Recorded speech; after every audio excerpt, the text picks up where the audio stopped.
رمضان کے آخری 10 دنوں کا اعتکاف اسلام میں رہبانیت نہیں ہے، لیکن کبھی کبھی سب سے کٹ کے اپنے رب کے ساتھ جڑ جانا، کچھ رات کی عبادتیں، کچھ تنہائی کے اذکار، کچھ درود و سلام کا ذوق، یہ ان ساری خوبصورتیوں میں سے ایک خوبصورتی اعتکاف بھی ہے۔ اللہ کے پیارے رسول علیہ الصلوۃ والسلام ہمیشہ اعتکاف کرتے، اور حضرت عطا بن رباح رضی اللہ تعالیٰ عنہ کیسی خوبصورت بات ارشاد فرماتے ہیں، معتکف تو اس آدمی کی طرح ہے جیسے کسی بندے کو کسی کے ساتھ کوئی کام پڑ جائے نا، تو وہ جا کے اس کے دروازے پر بیٹھ جاتا ہے کہ جب تک میرا کام ہوگا نہیں میں جاؤں گا نہیں۔ فرماتے ہیں یہ اعتکاف والا بھی آ کے رب کریم کے گھر بیٹھ گیا ہے کہ جب تک تو معاف نہیں کرے گا میں جاؤں گا نہیں، جب تک تو بخشش نہیں کرے گا میں اس دروازے سے ہٹوں گا نہیں۔ حضرت ابن عباس رضی اللہ تعالیٰ عنہ نبی پاک علیہ السلام کے روضہ انور کی طرف اشارہ کر کے کہا کرتے تھے زیادہ دیر نہیں ہوئی، اشارہ کر کے کہتے تھے زیادہ دیر نہیں ہوئی، اس روضہ مبارک میں آرام فرما۔ رسول رحمت علیہ السلام سے میں نے اپنے کانوں سے سنا ہے، اور جب یہ بات ارشاد فرماتے تھے تو روتے بھی تھے۔ فرماتے ہیں میں نے خود نبی پاک علیہ الصلوۃ والسلام سے سنا ہے کہ جو شخص اللہ تعالیٰ کی رضا کے لیے ایک دن کا بھی اعتکاف کرے گا نا، اللہ تبارک و تعالیٰ اس کے اور جہنم کے درمیان 3 خندقوں کی آڑ بنا دے گا، اور فرمایا ان کی مسافت زمین و آسمان سے بھی زیادہ ہوگی۔ یہ 3 خندقیں اتنی بڑی جن کی چوڑائی زمین آسمان سے بھی زیادہ ہوگی، ایک دن اعتکاف کر لے تو اللہ اس بندے کو دوزخ سے اتنا دور فرما دے گا۔ بہت سارے لوگ ہیں جن کو بڑا ٹائم ملتا ہے چھٹیاں گزارنے کے لیے، کبھی کسی سیاحتی مقام پر، کبھی کسی سیاحتی مقام پر، خرچہ بھی مل جاتا ہے، کام بھی ہو جاتا ہے، سارے سلسلے بن جاتے ہیں، بڑی بڑی جگہوں پہ لوگ جا کے ٹائم گزارتے ہیں، تو ایسا نہ ہو کہ 10 دن اللہ کے گھر میں بھی گزارے جائیں۔ علماء نے لکھا ہے کہ کوشش تو کریں ہر سال اعتکاف ہو، نہ ہو سکے تو چلو چند سالوں کے بعد ہو جائے، اور فرماتے ہیں کہ زندگی میں ایک دفعہ تو اس سنت کو ضرور ادا کرنا چاہیے۔ کوئی بندہ ایسا نہ ہو جو محروم رہ جائے، زندگی میں ایک بار صحیح پر اعتکاف کے ساتھ اپنے آپ کو وابستہ ضرور کرے۔ نبی پاک صلی اللہ تعالیٰ علیہ وآلہ وسلم نے اعتکاف کا جو مقصد بیان کیا وہ شب قدر کی تلاش بیان کی۔ اعتکاف سے مراد یہ ہے کہ انسان سارا کچھ چھوڑ چھاڑ کے اللہ تعالیٰ کے گھر میں اس کی عبادت کے لیے، اس کو راضی کرنے کے لیے بیٹھ جائے، اور 10 دن جب وہ مسجد شریف میں حاضر رہتا ہے تو حضور صلی اللہ تعالیٰ علیہ وسلم فرماتے ہیں اللہ تعالیٰ اسے 2 حج اور 2 عمرے کا ثواب عطا کرتا ہے۔ اعتکاف کے اندر کچھ باتیں بڑی ضروری ہوتی ہیں، جیسا کہ انسان کو بلا ضرورت طبی مسجد سے باہر نہیں آنا، اس کو کوئی فضول بات نہیں کرنی، اس کو کوئی ایسا کام نہیں کرنا کہ جو شریعت اسلامیہ جس سے منع کرتی ہو۔ اس کے ساتھ ساتھ کچھ اعتکاف کے آداب بھی ہیں کہ اس نے 10 دن مسجد کے اندر رہنا ہے تو آخر اس نے کرنا کیا ہے۔ ہمارے ہاں لوگ مسائل پوچھ لیتے ہیں، اور مسائل پوچھنے کے بعد پھر ان کی گنجائش سے بہت زیادہ فائدہ اٹھاتے ہیں۔ اس میں کوئی شک نہیں ہے کہ باہر سے آنے جانے والے آدمی کے ساتھ آپ گفتگو کر سکتے ہیں، ضرورت کے تحت آپ ٹیلی فون پر بھی بات کر سکتے ہیں، لیکن اس کو اگر آپ نے یہی کام کرنا تھا اور بہت زیادہ وقت اسی پر ضائع کرنا تھا تو پھر تو آپ پہلے سے باہر موجود تھے۔ اعتکاف میں آنے کا مقصود تو اللہ کی عبادت ہے۔ اعتکاف میں جب آپ آ گئے تو اس کا مقصد ہے کہ آپ کچھ دنوں کے لیے لوگوں سے کٹ کے اللہ کی بارگاہ میں حاضر ہو گئے، آپ نے اپنے رب کو راضی کرنے کا ارادہ کر لیا۔ تو اعتکاف میں ایک تو شوق سے آئیں۔ ہمارے علماء نے لکھا ہے کہ زندگی میں ایک بار تو اعتکاف کاری لینا چاہیے، اس پر توجہ ہو ہی جانی چاہیے۔ وقت ملنا تو زندگی میں پراپر طریقے سے تو بڑا مشکل ہوتا ہے، لیکن وقت نکال کے اعتکاف میں ایک دفعہ تو زندگی میں آ ہی جانا چاہیے، اور کسی کو ہر سال موقع مل جائے تو پھر تو کیا ہی بات۔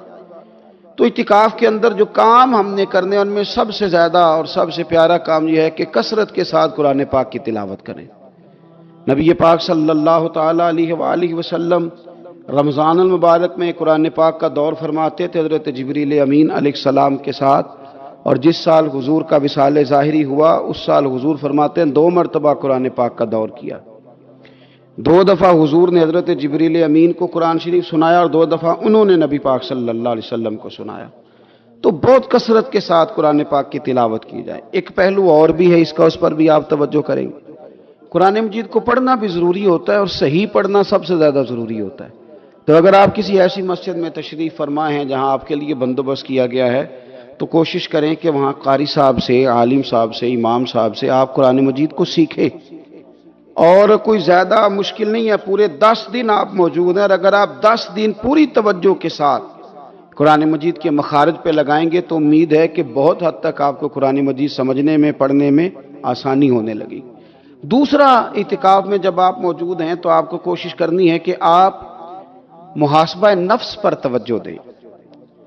آپ اپنے اوپر غور کریں، زندگی میں کون سی ایسی غلطیاں ہیں جو جان نہیں چھوڑ رہی، ان کی کس طرح کر کے اصلاح کی جا سکتی ہے۔ کون سے ایسے کام ہیں جو میں کرتا ہوں تو اس غلطی میں زیادہ مبتلا ہو جاتا ہوں، اور کون سی ایسے کام ہیں، کون سی ایسی جگہ ہیں جہاں میں جاتا ہوں تو میرا ان غلطیوں سے نکلنے میں مجھے وہ جگہیں اور وہ کام مددگار ہوتے ہیں۔ تو اپنے محاسبہ نفس پر توجہ دی جائے۔ اعتکاف کے 10 دنوں میں موقع ملتا ہے انسان کو اپنے لیے سوچنے کا۔ حضرت مجدد الفسانی شیخ احمد فاروق سرہندی رحمۃ اللہ تعالی علیہ سے کسی نے پوچھا تھا کہ دنیا میں خوش نصیب شخص کون ہوتا ہے؟ تو فرمایا جسے دید قصور حاصل ہوتی ہے۔ حضور دید قصور کیا ہوتا ہے؟ فرمایا جسے اپنی غلطیاں نظر آنی شروع ہو جائیں۔ جب اللہ تعالیٰ کسی کے ساتھ بھلائی کا ارادہ کرتا ہے تو اس کی کمزوریاں، اس کی غلطیاں اس کے سامنے لاتا ہے تاکہ اسے اصلاح کا موقع ملے، اور جب ایسا نہیں ہوتا تو پھر تو لوگ جب غلطی مانیں گے ہی نہیں تو اصلاح کیسے ہوگی؟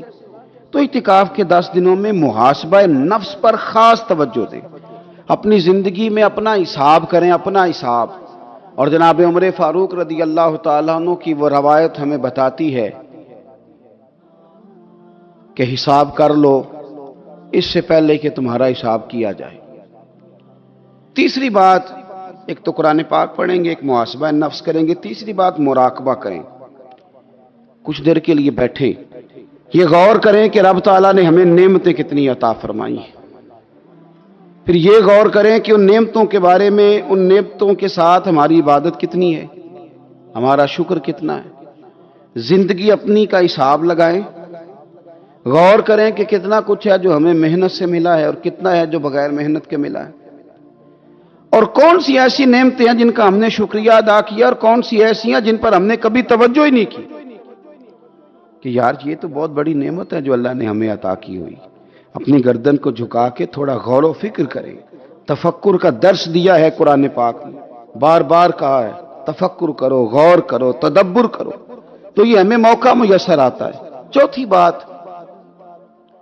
اعتکاف کے دنوں میں اپنے رب کریم کے ساتھ اپنی توجہ کو لگائیں۔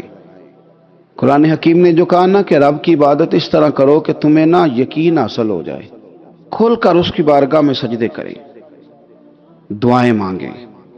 ہمارے صوفیہ فرماتے ہیں کہ ایک وقت آتا ہے کہ انسان کو خود اطمینان قلبی نصیب ہو جاتا ہے، اسے محسوس ہوتا ہے کہ واقعی میرا رب مجھ سے راضی ہے، اسے محسوس ہونے لگتا ہے کہ میں اپنے مالک کے قریب چلا گیا۔ وہ اس کثرت سے نفل پڑھتا ہے، اس ذوق کے ساتھ وہ اس کی بارگاہ میں دعائیں کرتا ہے، اس شوق کے ساتھ وہ تلاوت کرتا ہے، خود محسوس کرنے لگتا ہے کہ اب میرا دل لگنے لگ گیا ہے، اب میں دعا مانگتا ہوں تو مجھے لگتا ہے کہ قبولیت میری دعاؤں کے قریب آنے لگی ہے۔ اللہ نے ہمیں یہ موقع دیا ہے کہ ہم خوب اس پر توجہ کریں۔ پانچویں بات اعتکاف والوں کی خدمت میں یہ عرض کرنی ہے کہ پورے 10 دن ہمارے پاس موجود ہوں گے اور ہم نے مسجد میں ہونا ہے، تو کیوں نہ ایسا کریں کہ از اول تا آخر، صبح سے شام تک ہم ہر وہی کام اسی طریقے سے کرنے کی کوشش کریں جو طریقہ ہمیں رسول پاک نے عطا فرمایا۔ ہمارا کھانا، پینا، سونا، جاگنا، بولنا حضور کی اتباع میں لے آئے۔ ہم ان 10 دنوں میں ہم پریکٹس کریں کہ ہم نے سنت کے مطابق، حضور کے طریقے کے مطابق سارے کام کرنے۔ آپ اگر یہ ارادہ کریں گے تو پتہ ہے مدینے والے محبوب علیہ السلام نے فرمایا جس نے میری ایک سنت کو زندہ کیا گئے گزرے دور میں رب اسے 100 شہیدوں کا ثواب عطا فرمائے۔ تو اتنا اعزاز ہے۔ تو ان 10 دنوں میں ہونا بھی مسجد میں ہے، ہونا بھی باوضو ہے، تو کیوں نہ سارے کام سیکھا جائے، پڑھا جائے اس سے پہلے کہ کھانا کس طرح کھانا سنت ہے اور کس طرح بیٹھ کے کھانا سنت ہے، اور پھر کس طرح کر کے گفتگو کرنا حضور علیہ السلام کا مقدس طریقہ تھا، وہ کس طرح سے پھول جھڑتے تھے جن سے لوگ فیض حاصل کرتے تھے۔ تو اعتکاف میں اپنی مصروفیات کو ان 5 کاموں میں لگائیں۔ ایک تو تلاوت قرآن حکیم کریں، دوسرا محاسبہ نفس، تیسرا مراقبہ کریں، تدبر کریں، غور کریں اپنے اوپر بھی اور اللہ تبارک و تعالیٰ کی نشانیوں پر بھی، اور چوتھا یہ کہ کوشش فرمائیں کہ ہم اپنی عبادت کو، اپنی دعا کو، اپنے استغفار کو اس طرح کا بنائیں کہ ہمیں محسوس ہو کہ قرب الہی کے جانب ہمارا سفر ہے۔ اور 5واں، ان 10 دنوں میں سنت اور شریعت کی وہ ساری چیزیں جس کا دین ہم سے مطالبہ کرتا ہے۔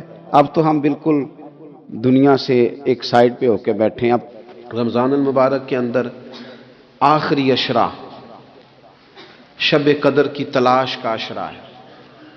اللہ کے پیارے رسول صلی اللہ تعالیٰ علیہ وسلم ان 10 دنوں میں خود بھی عبادت کرتے تھے اور گھر والوں کو بھی جگایا کرتے تھے، اور اپنے اہل خانہ کو تاکید فرماتے تھے کہ اٹھو اٹھو، آگے بڑھو، یہ آرام کرنے کے دن نہیں ہیں۔ ہمارے ہاں یہ ہوتا ہے کہ وہ جو آخری 10 دن زیادہ عبادت کے تھے، شب قدر کی تلاش کے تھے، وہ آخری 10 دن سارے بازار میں گزر جاتے ہیں۔ کپڑے سلوائے جا رہے ہیں، کپڑے خریدے جا رہے ہیں، جوتے خریدے جا رہے ہیں، واپس کیے جا رہے ہیں، دوبارہ لیے جا رہے ہیں، سفر ہو رہا ہے، آنا جانا ہو رہا ہے، عیدیاں بٹ رہی ہیں۔ تو یہ سارے کام جو آخری عشرے میں کرنے ہیں، جو زیادہ عبادت کے دن تھے، وہ سارے کام تو رمضان سے بھی پہلے کر لینے چاہیے۔ کپڑے رمضان سے پہلے خریدے جائیں، پہلے سلوا لیے جائیں، جوتے پہلے لے لیے جائیں، ضرورت کے کام پہلے کر لیے جائیں۔ جہاں آپ کو جو بانٹنا ہے وہ رمضان سے پہلے کریں۔ وہ مفت کی اپنے دل کو مطمئن کرنا کہ اب میرے پاس یہ بڑے میں خیر کا کام کرنے نکلا ہوا ہوں، میں عیدی بانٹنے جا رہا ہوں، یہ پہلے بانٹنے تھے۔ یہ عجیب بات ہے کہ جو زیادہ وقت مسجد میں گزارنے کا ٹائم تھا وہ سارا ہم نے ضائع کر دیا۔ وہ ادھر ادھر بازاروں کی نظر ہو گیا، میل ملاپ کی نظر ہو گیا۔ تو اگر چیزوں کو مرتب کیا جائے، میں تو دوستوں سے کہا کرتا ہوں، زکوٰۃ کا حساب، صدقات کا حساب، صدقات فطر کا حساب، جتنے بھی روٹین کے کام ہیں اس کو کوشش کریں رمضان شریف سے پہلے آپ ترتیب دیں۔ آپ ان چیزوں کو پہلے سے مرتب کریں تاکہ وہ بہترین ہو جائیں۔ ہم تو اس دین کے ماننے والے ہیں جہاں نیت کرو تو اجر شروع ہو جاتا ہے۔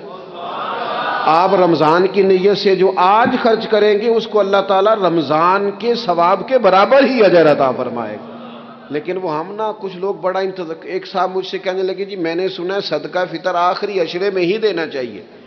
میں نے کہا آپ کا پروگرام تب دینے کا، اس لیے آپ نے یہ گاڑا کر کے سن لیا، ذرا اس کو آپ نے زیادہ غور سے سن لیا ہے۔ آپ جب ضرورت محسوس کریں، جب آپ سمجھیں کہ کسی کو ضرورت ہے، ضرورت کے وقت کوئی چیز کام نہ آئی تو پھر کب جا کے کام آئی۔ تو میری آپ سے یہ اپیل رہے گی کہ پہلے سے چیزوں کو مرتب کریں، معاملات کو پہلے سے طے کریں۔ وہ لوگ بڑے اچھے ہوتے ہیں جو وقت پر منصوبہ بندی کرتے ہیں، جو چیزوں کو ٹائم پہ مرتب کرتے ہیں۔ وہ ٹائم جو ہمارا بالکل اللہ کی بارگاہ میں حاضری کا ہے، عبادات کا ہے، اگر وہ سارا گاڑیوں کی نظر ہو جائے گا، اسفار کی نظر ہو جائے گا تو ہم نے حاصل کیا کیا۔ ایک بات آخر میں بڑے درد کے ساتھ آپ کی خدمت میں عرض کرنی ہے، ہر سال کہتا ہوں، اس سال بھی کہوں گا، ذاتی اخراجات کو کچھ کم کیا جائے۔ ذاتی اخراجات نہ کچھ لوگوں کے بہت زیادہ ہیں، ان کے اپنے لباس کے، کپڑوں کے، اور وہ اخراج میں نے پچھلے جمعے بھی کہا تھا، اسلام ذبائش کی اجازت دیتا ہے، نمائش کی اجازت نہیں دیتا۔ نمائش والے کام اگر تھوڑے چھوڑ دیے جائیں کچھ بھی نہیں ہوتا۔ میں تو شاید اگر میں سینکڑوں کہہ دوں تو غلط نہیں ہوگا، لیکن 20 تو لوگ ایسے ضرور ہوں گے کہ جو عید ساری سو کے گزارتے ہیں، سارا دن سوئے رہتے ہیں۔ پتہ نہیں وہ اتنے مہنگے مہنگے کپڑے کس لیے خریدتے، عید کی نماز پڑھی سو گئے، اور بھئی آپ کا فون بند تھا، جی میں سو رہا تھا جی۔ تو بھئی وہ جو آپ نے 1.5 مہینہ درزی کے پاس آنا جانا لگایا، وہ کس مقصد کا؟ رات کوئی پہننا تو کوئی پرانا جوڑا پہن لیتے۔ ایسی مصیبت کیا بنی ہوئی تھی؟ اتنے مہنگے کپڑے خریدے، اتنا مہنگا جوتا لیا اور دن سارا سو کے گزار دیا۔ ذاتی اخراجات کم کریں۔ پتہ کیا ہے، فرق بہت بڑھتا جا رہا ہے، بہت بڑھتا جا رہا ہے۔ یعنی ایک جگہ پہ چیزیں پڑی ہیں، خراب ہو گئی ہیں، کھانے کا ٹائم نہیں، پہننے کا ٹائم نہیں، اور ایک جگہ وہ ہے کہ جہاں لوگ دوائی کو ترس رہے ہیں۔ گندم امیر شہر کی ہوتی رہی خراب، اور بچی کسی غریب کی فاقوں سے مر گئی. اور کسی نے کہا تھا کہ غریب شہر تو فاقوں سے مر گیا لیکن امیر شہر نے ہیرے سے خودکشی کر لی. اللہ معاف فرمائے.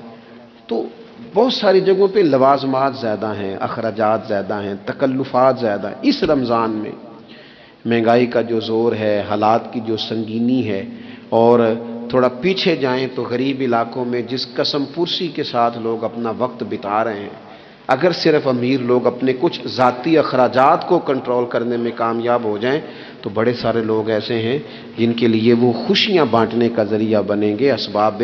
اور ویسے بھی زندگی سادہ کریں، آسان ہو جائے گی. زمین پر چلیں، آپ محسوس کریں گے کہ زندگی بہتر ہو گئی ہے، آسانی والی ہو گئی ہے. اللہ کی بارگاہ میں دعا کرتا ہوں اللہ تعالی ہم سب